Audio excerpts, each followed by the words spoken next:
Greetings to devotions on this Good Friday morning.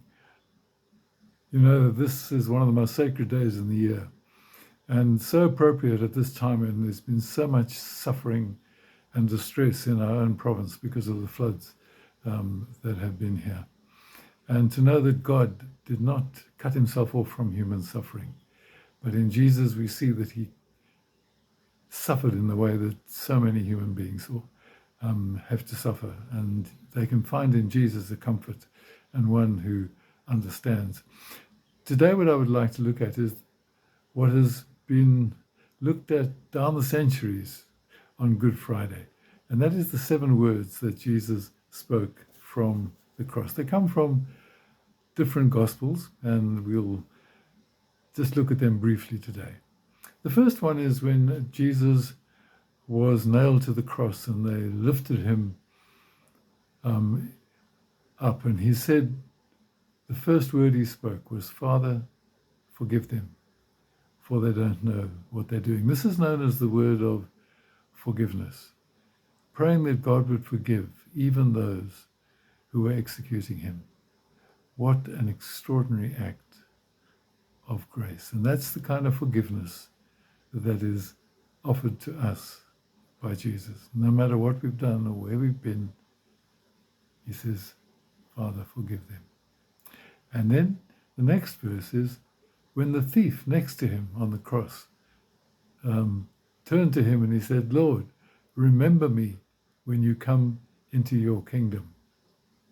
And Jesus said to him, "Truly, I say to you, today you will be with me in paradise. You will be with me in heaven today." This thief didn't have to do anything. He was nailed to the cross. This is the word of salvation. There's nothing that he could do to save himself. It was purely a gift of God, and that is God's gift to us.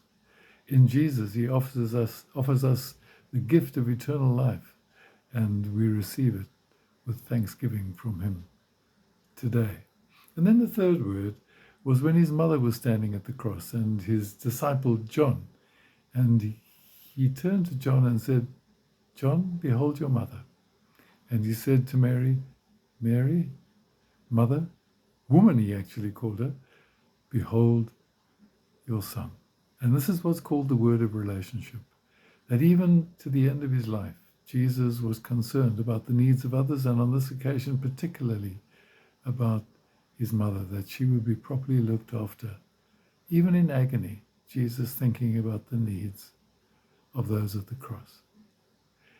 And then he calls out, I thirst, I thirst." And this is known as the word of distress. Mother Teresa, in her chapel in Calcutta, had a very simple chapel. There was nothing ornate on the walls. There was a bare cross. And next to that bare cross were painted these words, "I thirst," because she saw in the thirst of Jesus the thirst of those on the streets of Calcutta. Jesus said, "As much as you've done it to the least of these, you've done it to me." And she heard the cry of Jesus' thirst, in the thirst and in the need of those whom she was serving. And then the sixth word, as Jesus came to the end of his life, what is called the word of triumph. He said, "It is finished." And the Greek word is tetelestai. There are many ways of understanding this. But Jesus had been working and offering himself to others right through and fulfilling the purpose for which his Father had sent him. And now at the end it says, "It is finished." And that word tetelestai that's used means it is paid for. When you bought something in a shop, there they would stamp it and say, "Tetelestai, it's paid for." Everything has been done in order to bring us to God. This is what God offers us. And Jesus says at the end of his life, "It is done. It is accomplished. It is finished." There is no more that is left to do. There's nothing we have to do except to receive his gift. And then the seventh word is called the word of reunion, as he says, "Father, into your hands I commend my spirit." Many people, many famous people have prayed this prayer, echoing Jesus' words. Jesus is returning to the Father. He is giving himself back into the hands of his Father. And the time will come at his ascension when he will return to the throne, his rightful place at the right hand of his Father. Those words, those 7 words, so full of meaning and significance for us still. Words of grace, words of love, words of mercy, words of triumph.